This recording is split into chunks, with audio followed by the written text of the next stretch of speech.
Kasus COVID-19 di Jerman terus bertambah. Per 26 November, penambahan kasusnya mencapai 65.584 per hari, dengan total kematian mencapai 10.000 jiwa. 100.000 jiwa maksud kami.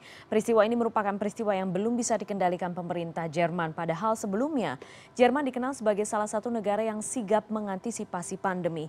Apa yang terjadi di Jerman sudah bergabung melalui telepon Duta Besar Republik Indonesia untuk Jerman, Arif Hafaz Ugroseno. Selamat sore waktu Indonesia, Pak Hafaz. Selamat sore, Mbak Putri. Pak Hafaz, terima kasih sudah bergabung bersama kami. Pak Hafaz, Ya. apa sebenarnya menyebabkan Jerman berada di kondisi seperti sekarang? Nggak mau divaksin orang Jerman, itu aja sih.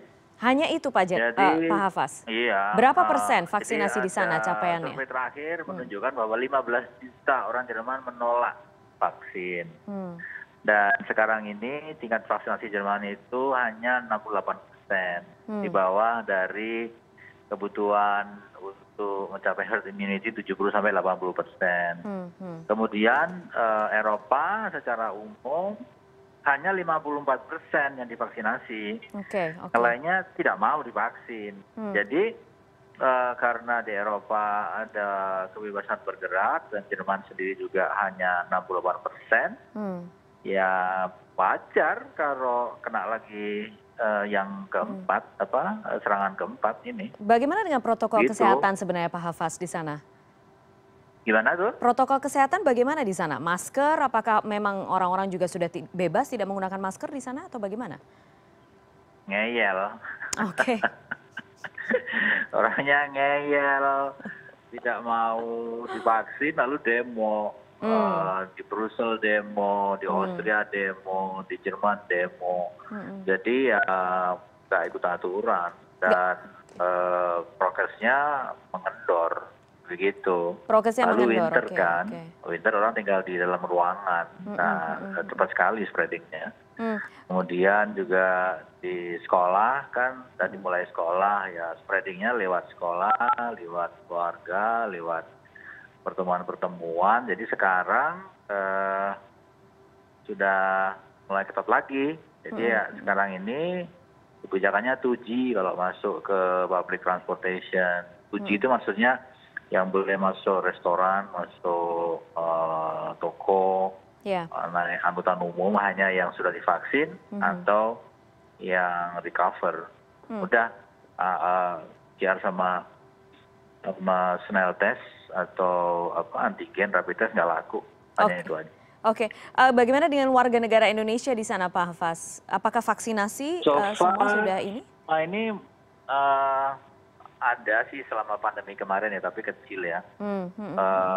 Yang terkena dan yang sakit tuh nggak banyak, karena kalau kita lihat presentasinya kan, warga negara Indonesia di Jerman itu ada 28.000 warga negara. Paling besar di Eropa itu di sini memang di Jerman. Mahasiswanya sekarang 8.600. Jadi kita pantau terus, ada yang sakit ya kita bantu suplemen, vitamin dan kebutuhan-kebutuhan mereka, makanan dan sebagainya gitu.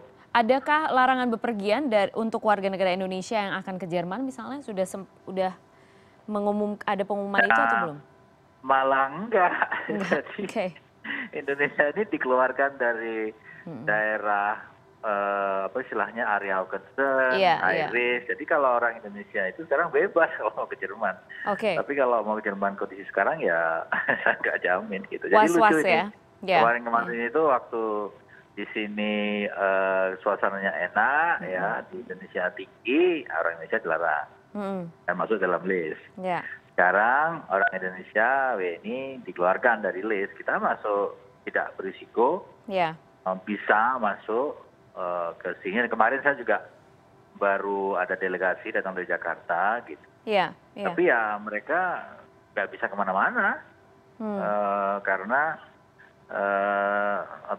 aturannya sangat ketat gitu.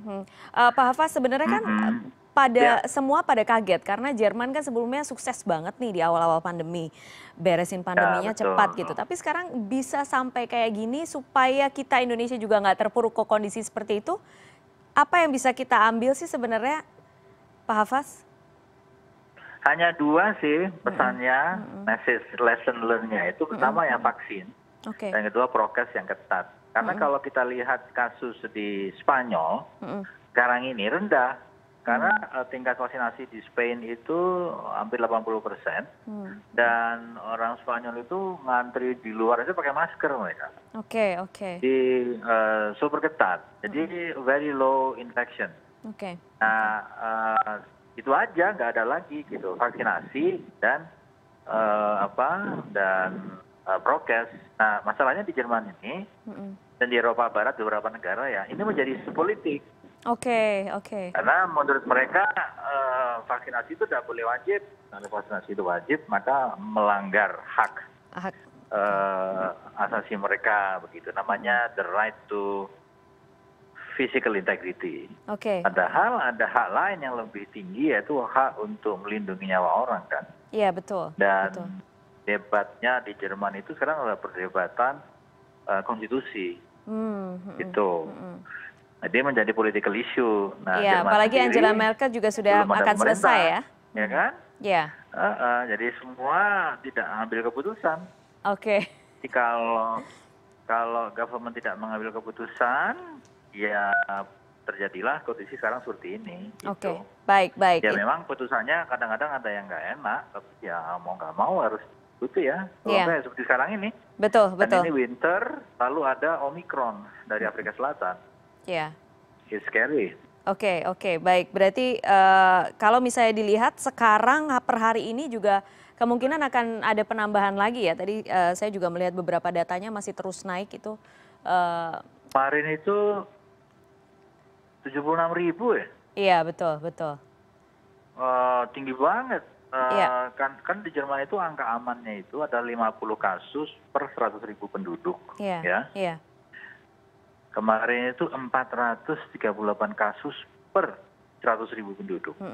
Dan data yang kita lihat, 92% dari pasien yang terkena COVID di rumah sakit, ICU ataupun non-ICU, itu yang belum divaksinasi. Jadi faktanya itu jelas, kalau nggak divaksinasi ya risknya tinggi sekali gitu. Tapi tetap aja nggak mau divaksin secara mandatori. Jadi ini ya susah juga ya. Dan ironis ya, karena kan justru vaksinnya kan ditemukannya di Jerman, BioNTech. Betul, itu dia makanya. Baik, Pak Hafaz. Ya.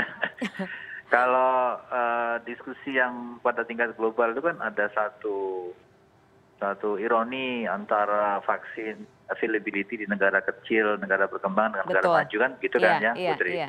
Tapi di sini di Jerman tuh ironinya itu adalah ini adalah negara yang menemukan vaksin dan juga negara Eropa yang lain. Availability nggak ada masalah. Saya udah booster yang ketiga karena sudah punya juga. Dan kalau saya tanya dokter-dokter yang di sini yang ngantri vaksin itu bukan first jab, either dia second atau third booster. Gitu. Jadi penyerapan. Yang ngantri untuk the first jab itu less than 10%. It's unbelievable. Baiklah, jadi kalau misalnya kita take outs-nya dari obrolan kita sore hari ini, perbincangan kita adalah vaksin dan tetap jaga prokes. Itu ya berarti ya Pak Hafaz ya?